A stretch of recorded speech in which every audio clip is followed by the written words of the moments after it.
Bills Mafia, before anything else, let's start with this.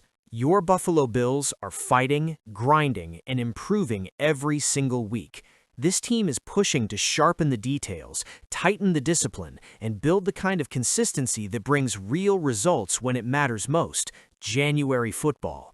If you believe in that mission, if you're riding with this team through every high and every setback, do me a quick favor, smash that like button, support the channel, and let's get right into today's massive Week 17 update. Bills Mafia, if you want to check out the official Buffalo Bills store, the link is in the description and in the comment. Tons of new Sideline gear and hoodies available.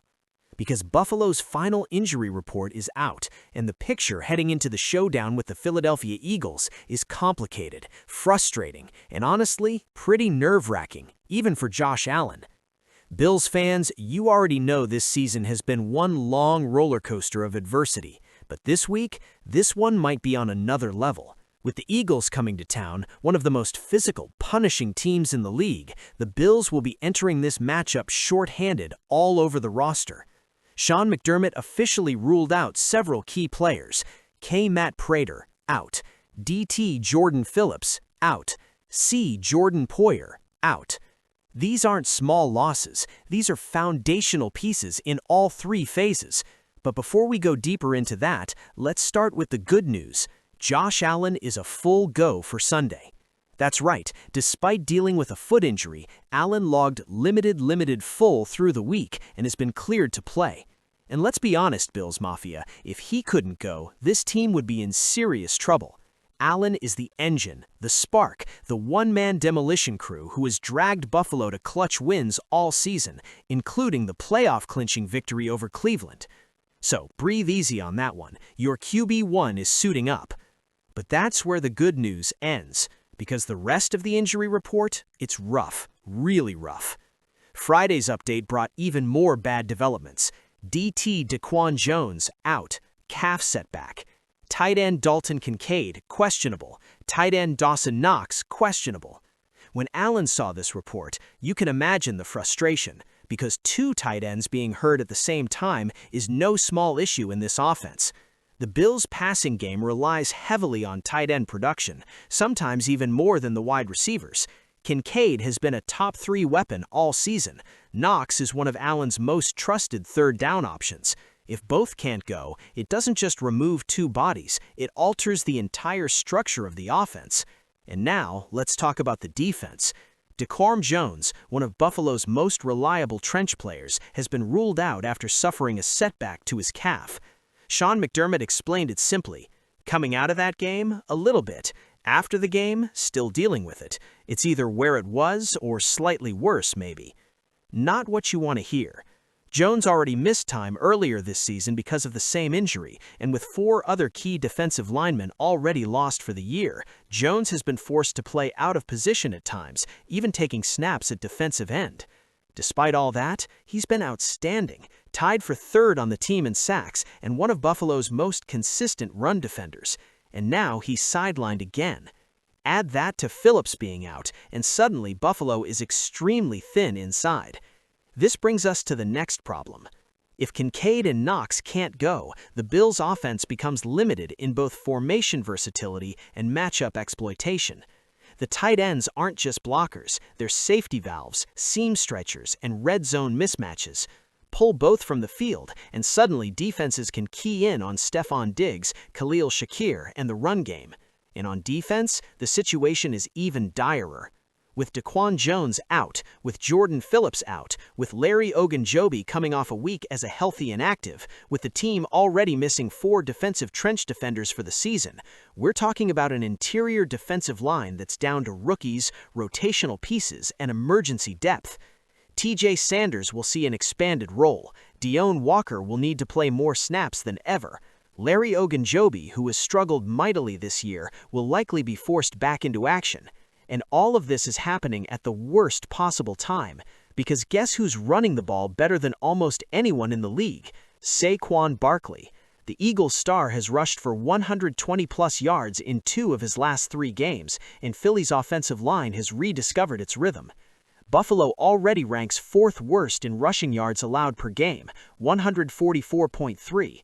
That's with Jones in the lineup for most of the year.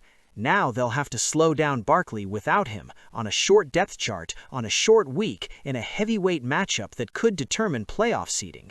It's a challenge, a real one. Jordan Poyer is also out, a huge blow. He's coming off one of his best games of the season, a veteran masterclass in positioning, tackling, and leadership. Beyond the on-field play, Poyer has been instrumental in the development of rookie Cole Bishop, who's expected to see an uptick in snaps on Sunday. And while Bishop has shown real promise, losing Poyer in a game where the defense is already stretched thin is a huge problem. The Eagles love attacking safeties with deep inbreakers, RPO slants, and layered route combinations. Missing Poyer's instincts could make that even harder to defend.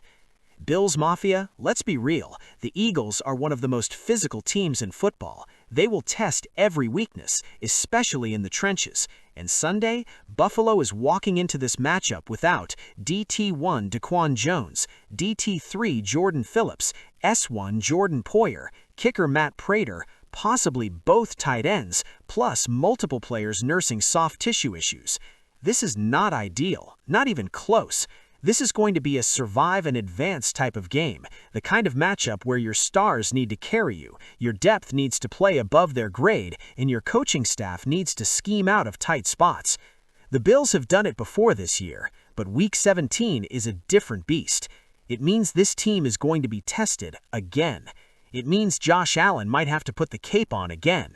It means rookies and backups must step up under playoff-level pressure. And it means the Bills must avoid further injuries with the postseason only 2 weeks away. And it means the margin for error, already slim, just got even smaller. But if there's one thing we've learned about this 2025 Buffalo Bills team, it's that they don't fold, they fight, they scrap, they claw their way through whatever is thrown their way. Sunday will be another chapter in that story. NFL Network insider Tom Pelissero conducted an anonymous poll with 30 high-ranking executives, including 21 general managers, asking them who they believe will take home the major awards at the NFL honors. And Bills Mafia, the results were eye-opening. Let's start with the big one, most valuable player. Among the 30 executives surveyed, Matthew Stafford, Los Angeles Rams, 15 votes.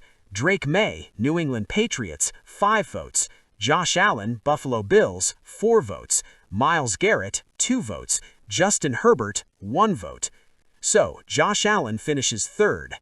Now, before anyone gets worked up, let's break it down.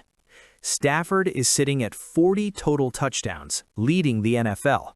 Allen is right behind him with 37 total touchdowns. And that's with Josh carrying this Buffalo offense through injuries, inconsistency at WR, and a constantly shifting offensive identity.